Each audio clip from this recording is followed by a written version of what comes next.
Good morning. I'm Sherry Humes, and I am the service assistant for this beautiful day today. And let's see, our today Frank will be with us, and he is going to announce what he's talking about. Yeah, it's Palm Sunday, and so the talk today is Palm Sunday Copernican awareness. Yeah, Paul. Yeah. What are we doing? What are we doing? It's gonna be good. So anyhow, we always can do Palm Sunday a little different and explore. So that's what we're gonna do today. Like, what's emerging? Yeah. Wow, what is emerging? Okay. Let's see, our music ministry today, we've got a lot going on, a lot of goodness with music today. Heartdream is with us. And then we have the beautiful Kate and Cheryl as well.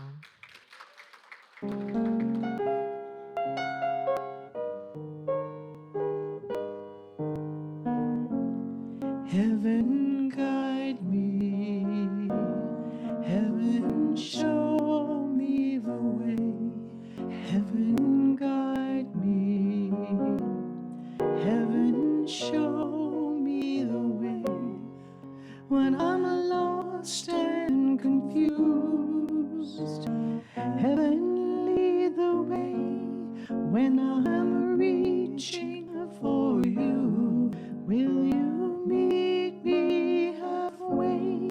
Heaven guide me, heaven show me the way, heaven guide me, heaven show me the way, when I'm lost and confused, heaven lead the way, when I'm reaching for you, will you meet me halfway?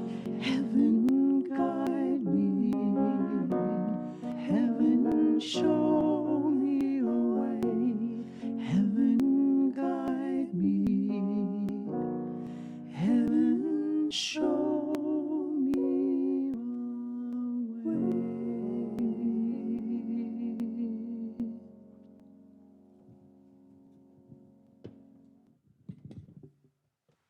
With the many here, we gather as one, first in prayer and then into meditation. With prayer, we open by knowing that we are here right now in this present time and space. For to affirm and ask clarity of wants, wishes, and affirmations, we first center in the knowing we are one with the divine. What we ask for is provided. What we wish for is known and put into motion. What we affirm, we open to and receive. Wanting peace for all people of our beautiful planet, wishing for love for each unconditional love in each heart and mind. Affirming the health of a loved one or for ourselves. All is possible. Just ask. So, in this moment, take this moment to ask Spirit Divine. And you can say names out loud to fortify your desire if you wish, those who you wish to pray for.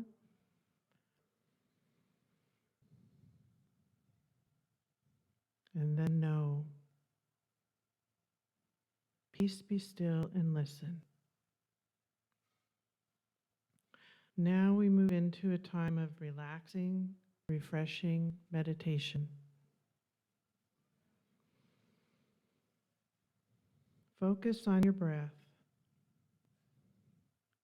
Breath is our connection to the divine. Breathe slowly, deeply for a few cycles.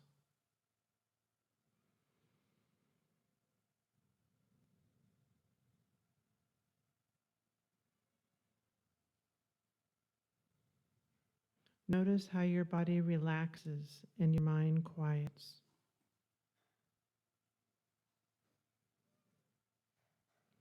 Peace, be still.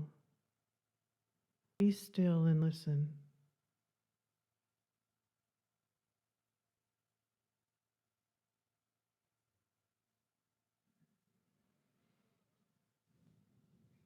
Peace, be still and feel your heart center expand.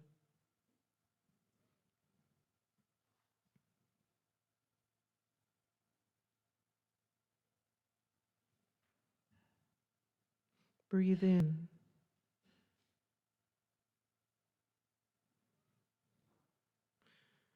Allow your mind to open to new thoughts, new possibilities.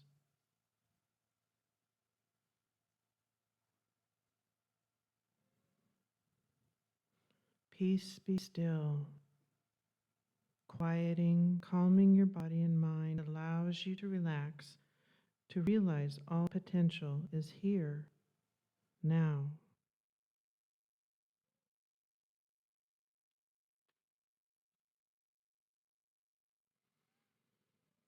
Spirit Divine responds to your word. Spirit Divine delights in creating with you.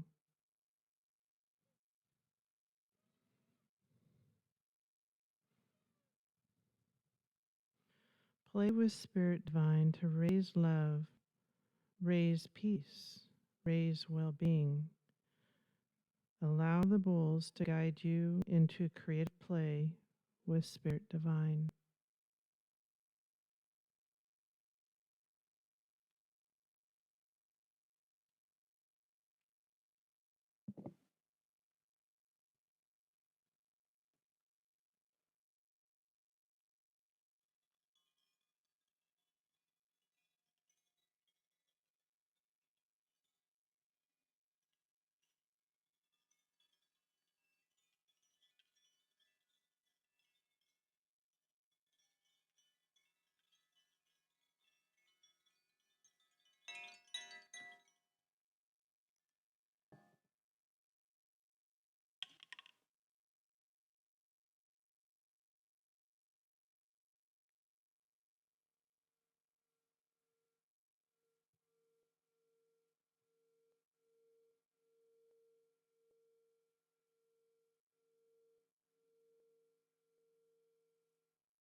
so sure, beholding lifetimes all done before. Dreams evolving, nurturing grace, the light appears upon our face. I am radiating love. I am radiating peace. I am radiating the bliss of God. I am radiating love. I am that. I am in the stillness love beams. I am that. I am the one heart of our dreams. I am radiating love. I am radiating peace. I am radiating the bliss of God. I am radiating love. I am radiating the bliss of God. I am radiating love.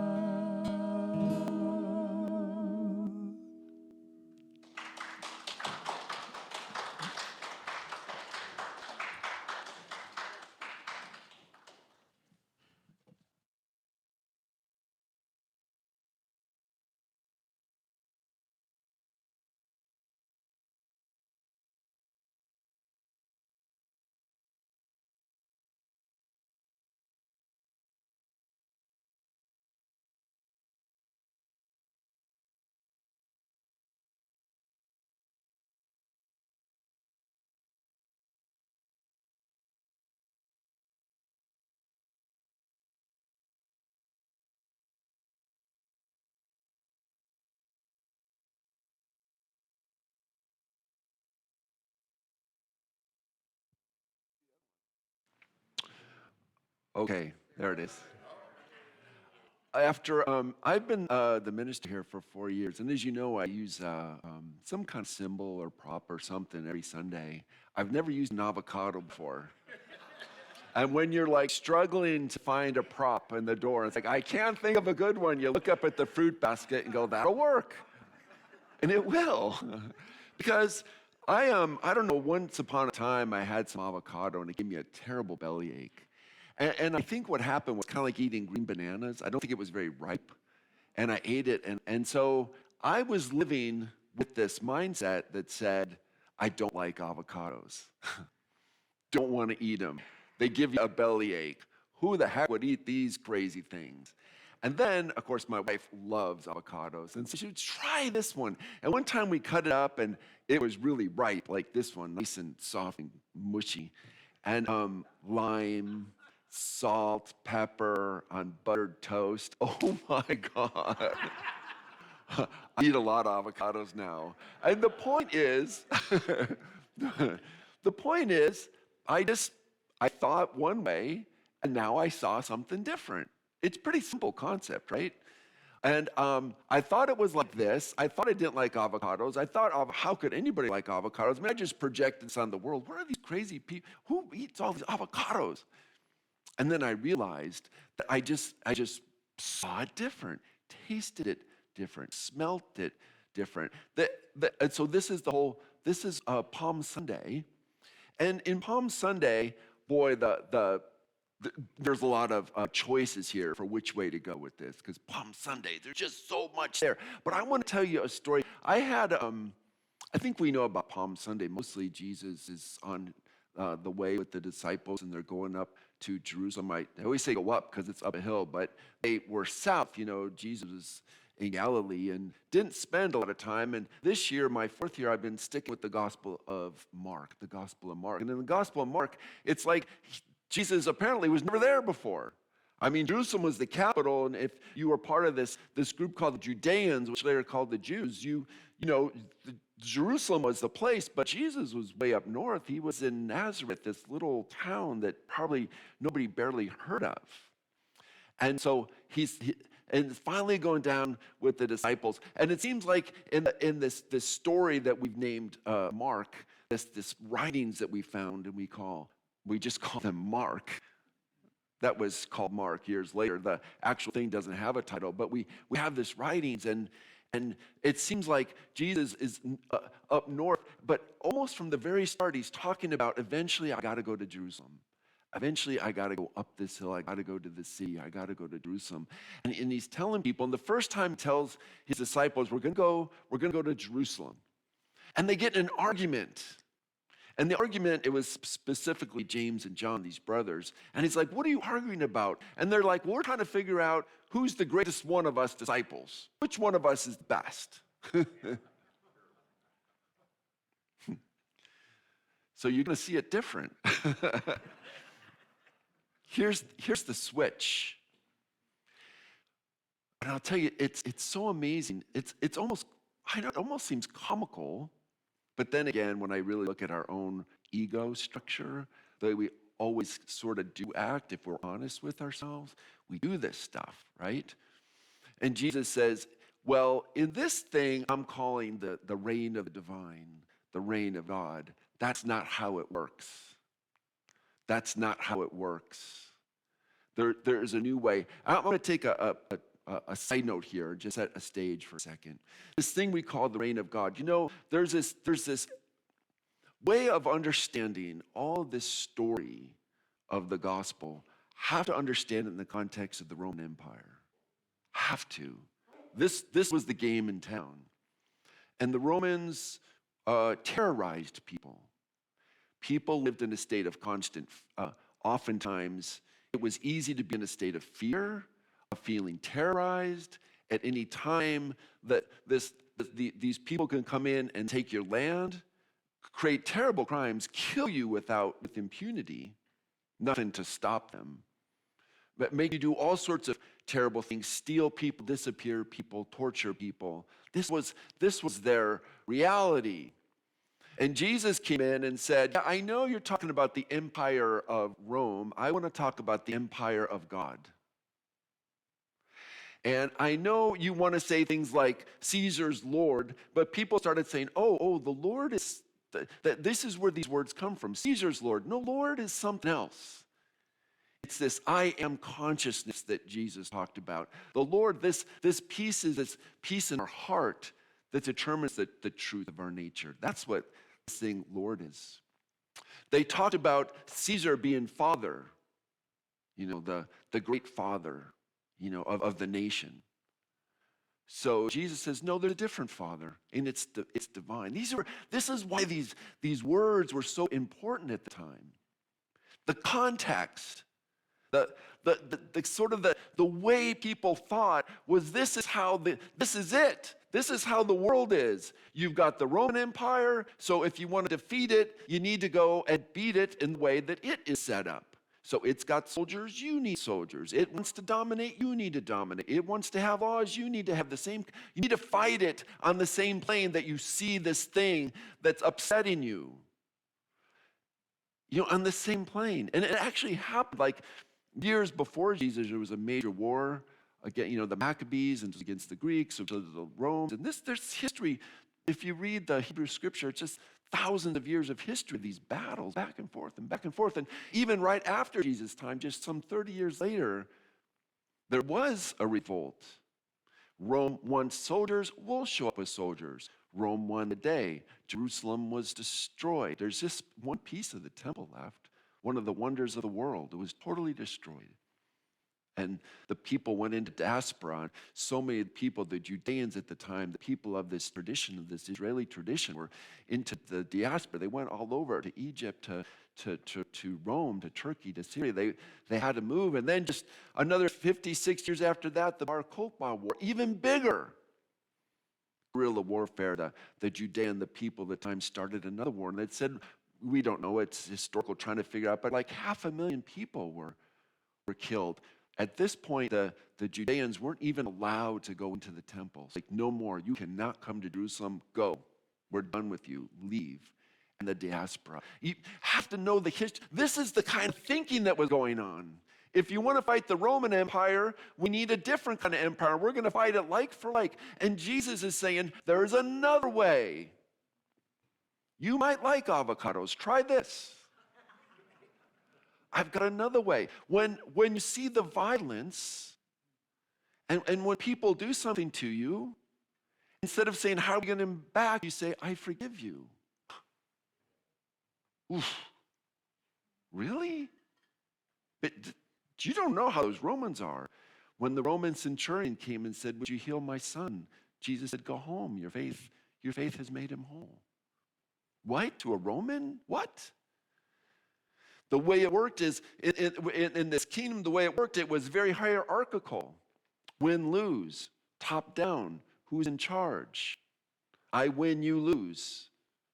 And Jesus says, in this realm of the divine, this consciousness of God I'm talking about, the divine empire, not the Roman Empire, the divine empire, all people are lifted up.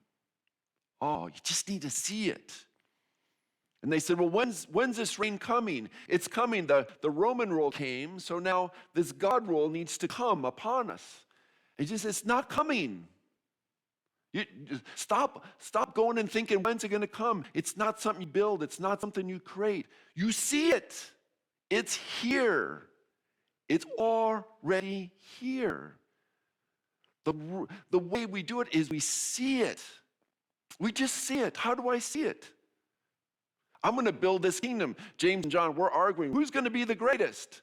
And they say, we're going to build it up because you have to have hierarchy, and you have to have someone in charge. And who's that going to be? Just like Rome does, just like kings do, just like we want to do. Who is it going to be? It's not about who's in charge. It's about who can serve. It's about who can serve. I'm preparing this week thinking about someone shows up and fixes the thermostat. New thermostat, did you notice?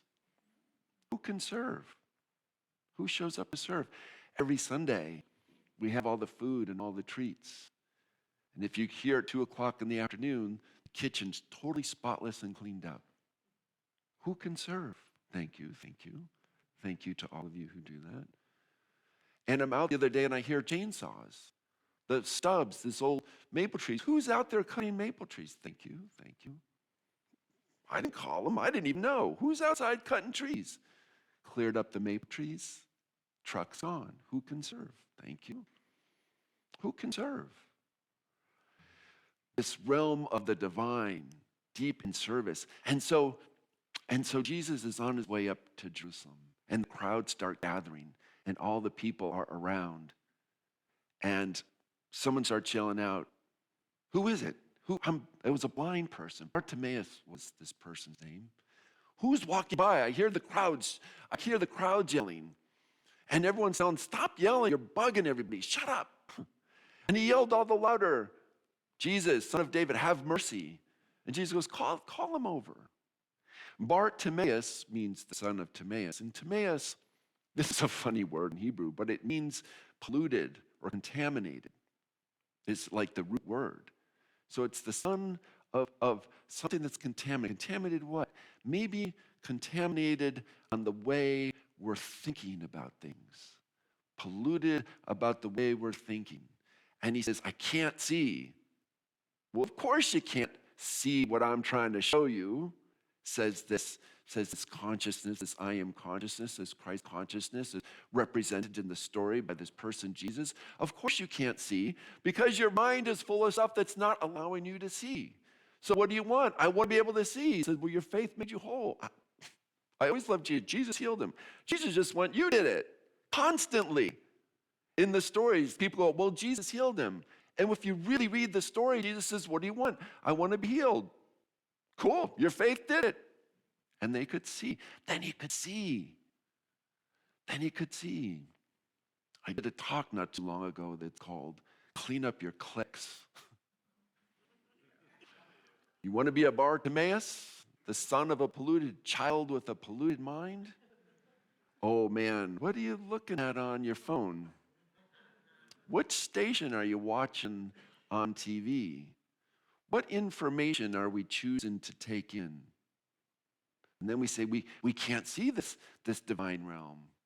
We'll curate our clicks. There's another good one. What are we choosing to take into our consciousness? What are the conversations we would rather have? How do we take in stuff so that we don't end up being a Bartimaeus where we can't see because we've allowed so much to cloud our vision?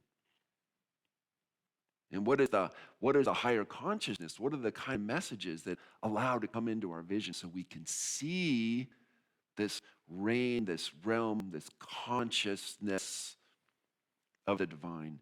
Have you ever thought, like, if I was living in those times, this is great, those times. That wasn't that long ago. I mean, you think about 2,000 years ago. Like, your great-grandparent, I think about my grandpa was on the plains of Iowa when City Bowl was riding by. I mean, you start looking at history, and it wasn't that long ago. And if I was there at that time, I would have seen it. I would have been on Jesus' side. I would have understood everything he was saying. The disciples didn't even understand everything he was saying. And it wasn't until decades later they wrote the stories down and they called themselves out. And they were calling themselves out. We didn't get it. Here's what happened. God. I really think of how many years of avocado on toast I missed out on. Because I didn't know. When you know, you know. When you see it, you see it. But until then, it's like, I always read these stories of Jesus talking to the disciples. And they just say what the words are. You don't see the body language. But I think Jesus would have been walking along the roads of Galilee like this. Just are missing it. And imagine those times. This time when this person that had caught on to Christ's consciousness to such a high level, that told us a new way of understanding this presence of the divine in our midst, not to build it, just to see it.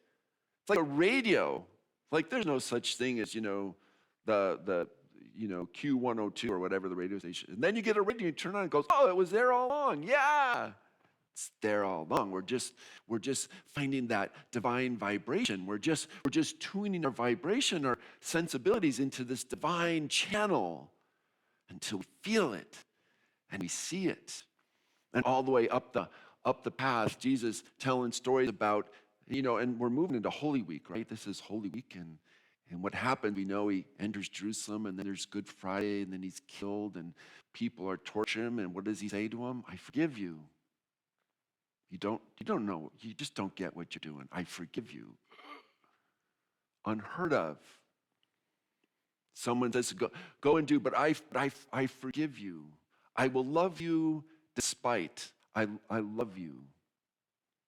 I offer myself to you as the servant of the universe. I'm going to demonstrate that I can be true to the vibration that I have been called to be, with the courage that it's going to call me forward to do, to stand up in this place where the roots of the people that I've been living with in the tradition I live, I will be brave enough to go in their midst, knowing this could cost me my life, but I am going to do that anyhow, and I will demonstrate that the violence of Rome, crucifixion, or the violence of even the leaders who don't want to la la la la la. That's not how we do it. Don't upset the apple cart. You're changing things. You can't change things. Such a time when things were changing. And he said, but all you can do in this realm of the divine that I'm talking about, that violence, that terror, that torture, that cannot conquer what I'm doing. Because I'm in this vibration of love that is more eternal than all of this nonsense that you're throwing at me. Change the channel. Oh, if I was only alive in times like that, what would we have done different? You're getting ahead of me, Vicky Jo. And so here's another example. This is a great one. We started making glass. We found we can make spectacles. A lot of us need those in contacts. And great things were happening in 15th, 16th century. Along comes math and science and insight, and along comes Copernicus and theorizes that we actually don't have the sun revolving around the earth. The earth revolves around the sun. Do all the other planets. The science makes sense. And they're like, yeah, whatever, dude. Yeah, that's crazy. So Galileo comes along and says, I think Copernicus is right. Makes a telescope and looks and he proves it. And he says, no, we like the earth is going around the sun, not the other way. Well, I go, duh. But no, they didn't know that just 400 years ago. It's like, no, you really will like avocados. No, I'm not going to try one. Look through the telescope. I'm not looking through that telescope. You're a heretic. And I don't want to see. I don't want to see. Do we? I mean, we don't want to admit it, but there is a lot of us that says, yeah, I really don't want to see that. I already got it figured out. Thank you. I don't need to see that. If only we were alive in those times, we'd be on Galileo's side. If we were alive then, we'd be on Galileo's side. There's a change in consciousness here. I'm going to go with it. I'm going to be courageous enough to re-understand what it means to be a human being, that I'm not the center of the universe. Who says I'm the center of the universe? A 2-year-old. No, I'm sorry, but I love 2-year-olds. We grow. And now we know the Milky Way galaxy has about, we don't know for sure, 400 billion stars. The reason we can't tell is we're way out on the edge of this spiral galaxy trying to look in through all these stars. There's so many we can't even tell. 200, 300, 400, 500, 600 billion, something like that. Stars in our galaxy. There may be up to 1 trillion galaxies in the universe. And then, is there other universes? Are we that insignificant? Here's the beautiful play. Yes, we're that insignificant. And at the same time, we are so awesome and remarkable. Why? Because consciousness is consciousness. And the consciousness that I experience is the consciousness that the universe experiences. And as a matter of fact, I could even think the way I do, the way I see it, that I am consciousness, I am the universe itself, looking back on itself, going, wow, we're amazing. If we see it if we allow ourselves to see it into that concept. Oh, if we were alive in those times, we would have been on the side of Galileo. If only I was alive then. So you know where this is going. You know where this is going. Are we alive in those times now? Are we alive in those times now? And man, so much is happening. So much is happening so fast. And here's the question. Sometimes, I told you some Bible stories about Bartimaeus, and sometimes I don't like to use the actual book. I love reading scripture. My Bible's so marked up, I need a new one. I love it. But one of the challenges as a physical thing, it has a back cover. It has a front cover and a back cover. And I almost want to rip the covers off and say, it didn't start here and it doesn't end there. It's still happening. The revelation of the divine is still happening. This is the insight of these great mystical thinkers, Meister Eckhart and Julian of Norwich and Mechthild and Teilhard de Chardin. We saw the picture of Pierre Teilhard de Chardin, this evolution, this emergence, moving on into the omega point. He said there's this evolution, it started alpha and there's omega, and we're evolving and we're emerging and we're spiraling. We seem to learn the lessons, but we're learning them at a new level of consciousness, and we're spiraling into this wondrous future. And it happens to me, what it seems like is we take 2 steps forward and then we go, oh, are we really doing that again? Yes, we are. And then I'll take 2 more steps forward. And really, we're going to do that again? I guess so. Thought we learned it. Apparently not. Okay, we good? Okay, now let's take a few more steps. And it's a spiral, and we keep moving on. So I thought, what would it be like? And my thought to you is, it's the same question to you. Palm Sunday where Jesus is going forward and saying, I'm going to tell everybody that I'm going to just challenge the status quo. And the first thing he did, by the way, after I told you 2 stories about going up to the temple, the first thing he does when he gets to the temple is he kicks over the money tables chambers and says, we're not doing this anymore. Yeah.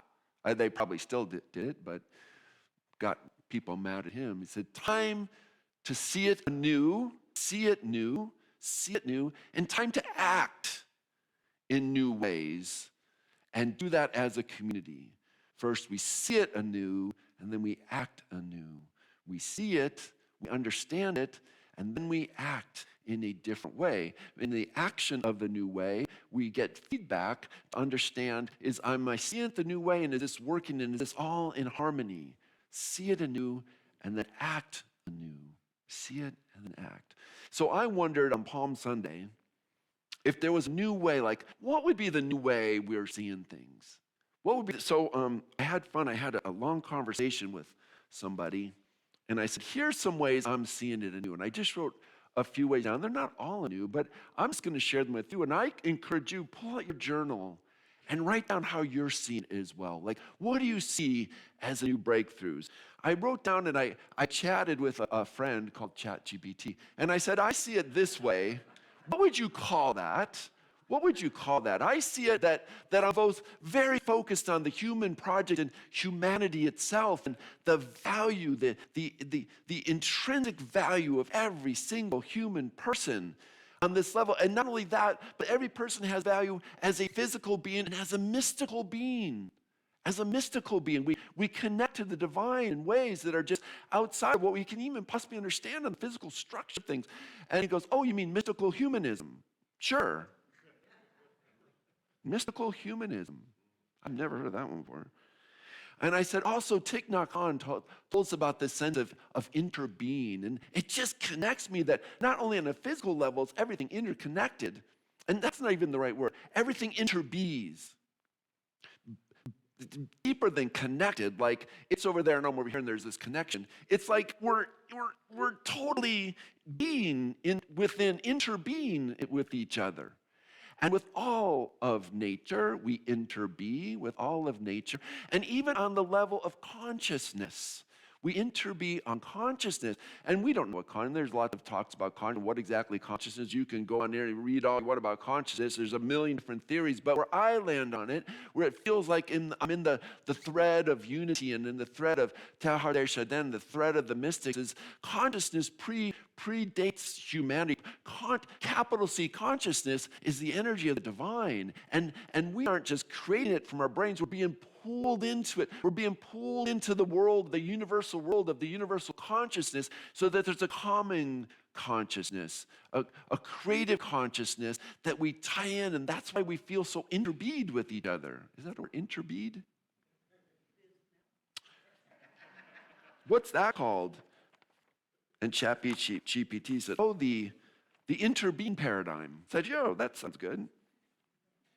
I talk about spiraling integral philosophy and Ken Wilber. And then I said, and there's this piece with James and John that Jesus said, part of this whole path is don't try to lord it over other people. Ask the question, how may I serve?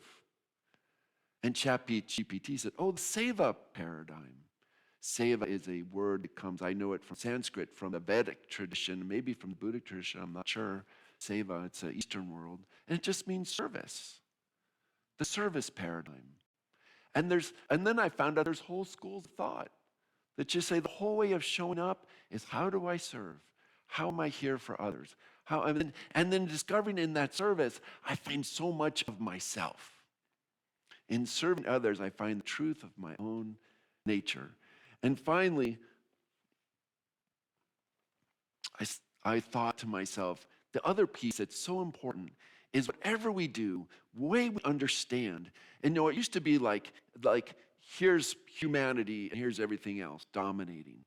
And then we got this eco-theology, eco-spirituality, eco-paradigm that says we're just one of everything.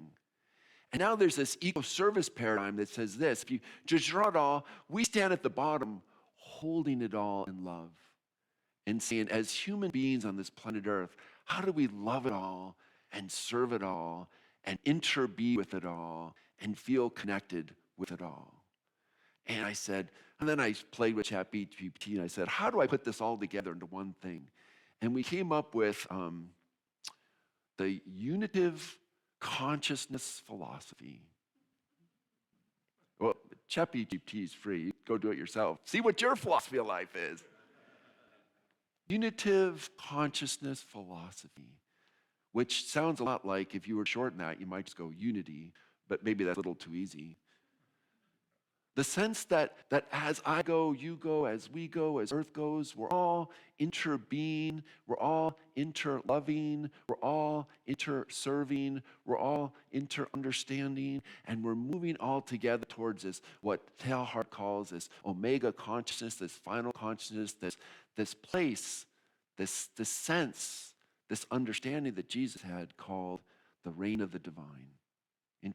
We don't talk about reign too much anymore. We talk about fields of consciousness, vibrational matches. This is what we talk about now. This vibration of the divine, this reign, this consciousness, this God consciousness. Palm Sunday. So I'm suggesting take a back off your Bible. As Jesus did in Palm Sunday, let's do that. And we don't have to use the exact same words. We're not facing Roman Empire, but we are facing other things. We are facing other things. We are facing stuff. And we see the same way Jesus did. How do we bring this realm of love, this interbeing, this connectedness, this care for all things, this humility, this service philosophy? How do we bring it into the world that needs us now? So if you would just close your eyes for a minute. Let's just end by taking that breath. And if you can imagine, just go into your heart. You can even put your hand on your heart, your temple of your heart, your ashram of your soul, the tabernacle of your being, meadow of your mindscape, your sacred mind, your soul mind. And rest in that place for one moment. And from this place, we don't seek, we know that from our own I am consciousness that resonates eternally into divine consciousness, that I am consciousness that knows the truth of our source, of our courage, of our insight, of our brilliance, of our genius, of our ability to serve, of our ability to humbly show up and share the gifts that we have. From this I am place in the temple of your soul, the meadow of your mind, the ashram for your being. We look and we may see the challenges of our time and our place, maybe our country, our city, our family, our circumstance, our work. And we see those are true things passing through the vision of our field. But from the I am place, we don't deal with the problems on the level of the problem. We send forth from the place of our consciousness, our I am consciousness, what we've been called to be. Love, life, wisdom, service, forgiveness, generosity, well-being, wholeness, upliftment, spiritual resource, presence of the one bringing the invitation to the interbeingness of all things, a unitive consciousness where we connect at that level and invite others like Jesus invited Bartimaeus. Here's a possibility. Let's work together to see it in a new way. Ah, if only we are alive in times such as those. And we are. We are. And I am. Yeah, beautiful. So sit in this place in a moment of silence, in the silence. Amen. So if you look in your bulletin, there's 3 things in there that just, I won't say too much more about them, but the class is going on. Oh, Good Friday service is this Friday at 5:30. I think we printed 6:30 once, but it's 5:30. It's dinner, and it's either soup or bread. Or if you want to bring both, I'm bringing my special bread. But it's really, it's funny, it's one of my favorite services, and it's just basically a time to share a meal and have some discussion all around the themes of Good Friday. And so 5:30 till whenever it goes, 6:37, something like that. It's really a wonderful night. Was out there. We moved it off. Now we have a date, April 26th, the last Saturday of the month for 2 hours. We're having a unity visioning. Now, I've been here for 3.5 years. We haven't done this before. So I really encourage you to find an hour or two, or it's probably be about 2 hours, to come out. We'll meet, we'll have some whiteboards, we're gonna break up in groups, we have some activities. And the idea is like, not so much like where are we going, because that would be like we're standing here and trying to figure out where we're going, but rather we're gonna stand here 10 years in the future and we're gonna look back at us and go, thank you so much because of what you did in 2025 and 6 and 7 and 8. You got us here. Where is that we wanna be? And I think I've heard from a lot of you. I have these discussions with you all the time, but it's nice to hear the community come forward and put these ideas. We did this as a board, and it was so amazing, and it helped us so much, and it charted a course for us as the board. But the board said we should invite everybody to this. This will be really fun. So if it helps, we'll bring dessert. We want to get you here. But anyhow, 3 to 5 on Saturday, the 26th. It's in your bulletin, so you might want to put that aside. Diane, would you say something about crafts?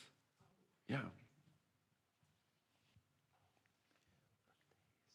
Just a little heads up on the crafts fair that we held one last year, and we were really happy with how it all turned out. And so we're getting ready for one this year, and we decided to move it up to the summer this time.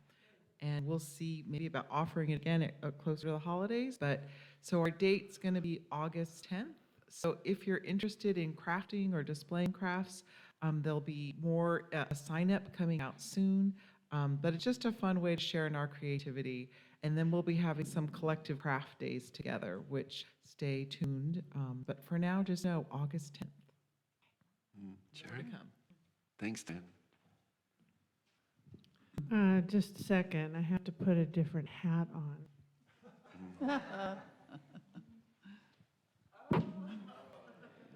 So, I am the captain. My husband loved this because it's a boating thing, and there's no captains on our boat. But anyway, I am when I wear this hat. But anyway, so I've been offered the. Larry says no. Just joking, yeah. It's a wink, wink. Anyway, so I've been offered the opportunity to coordinate a team of volunteers for the upcoming Ministers Regional Conference that's going to be here in our home, our Unity home, in September. And the dates are the 16th, 17th, and 18th. So this is going to be really cool. There's probably going to be about 50 to 60 people that will be coming here. And this is a regional conference, so it's Washington, Oregon, Idaho, Montana, Utah, and Alaska, right? Yeah. And it's not only the ministers this year, but it also could be board members or the musical staff. So we aren't quite sure how many, but Frank's told me they are excited to come to Unity of Bellingham. And so it's like we have to, like when you're having company and you have to clean the house, and dust and all that good stuff. And honey, we should paint that wall and blah, blah, blah. So that's kind of where we're at. So I'll be working with other groups that already exist, like the Movers and Shakers. I'll be at the Visioning um, um, meeting that we're going to have on the 26th. But I've always thought that many hands make the work merry. And so there's going to be teams of volunteers and what it might look like. Like on the 17th, we're going to have a concert, and the person that's coming is, what's his name? Daniel Naaman, yeah. So look, Kate's excited. We're really excited. I'm a big We're fan big girl. fans. Okay, there you go. So yeah, that's yeah. So this is going to be a really big deal. Like if you were here the other night for arsenic and lace, like we used every chair we had. So if that, we're going to have to think ahead for chairs even, but we'll need staff for that. You know, like taking tickets, making sure enough chairs are out, or whatever, or what I'm going to call the tidy up committee. You know, because if we have 50 to 60 people here, like we'll need to tidy up after they leave for the day. So when they come back, our house looks nice. And so there'll be just pockets of volunteers and everybody that does want to help out. And I'm hoping that many of you will. It'll be just a little bit. It's not going to be a lot. So anyway, I just wanted to put the call out for that. And you know, do come and say hi to me. I'll take down your name and number, and we'll have fun together. I think that's the main thing. Frank talked about service today and how we go out and how we find that within ourselves, that goodness, and how it's reciprocating. And we'll get to meet people from 5 states, so that's pretty cool too. So anyway, more to come. It'll be exciting. Thanks.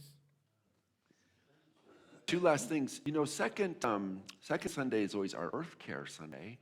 And so, oh my gosh, we've had so many projects in Earth Care. If anyone's interested in Earth Care, Jim is the coordinator, Jim Fackler. You can talk to him, and we usually meet right after, and then we have a project. Well, today's project is the last phase, a continuation of these mushroom logs that we've been doing. And if you don't know what I'm talking about, I don't know the genus and phylum and species like Jim does, but we're making shiitake logs today. I know that much. And so we have some lion's mane and some reishi mushroom logs already sitting out in the shade by our house. There is mushroom logs available. You just, if people want, talk to Jim. We have them to take home. You can make food. You can make tea. They're medicinal. You just take a log. You just have a place and shade and water it. Please, right after, talk to Jim or Jane or other people. Maybe Sonia knows people who've been involved with Earth Care, and we can tell you about the logs and how to get 1 or 2 or 3 and take them home, and how to take care of them, and then how to have mushrooms for like 4 or 5 years growing in your shaded area of your yard. So that's pretty remarkable. And then after that, this month, as it starts getting warmer, a lot of you don't know, but we've been building trails down to access into the back. And part of the conference is going to be people taking different kind of walks, sort of like treasure hunts, all through our back acreage. We have 6 acres. Many don't know that, but there's 6 acres of property here, which Earth Care is very involved with taking care of. So yeah, see those people. And the final thing that's really important, and we didn't do it last week because obviously we had a lot going on. Anyone here have a birthday in April? If you have, please come forward. We want to celebrate you.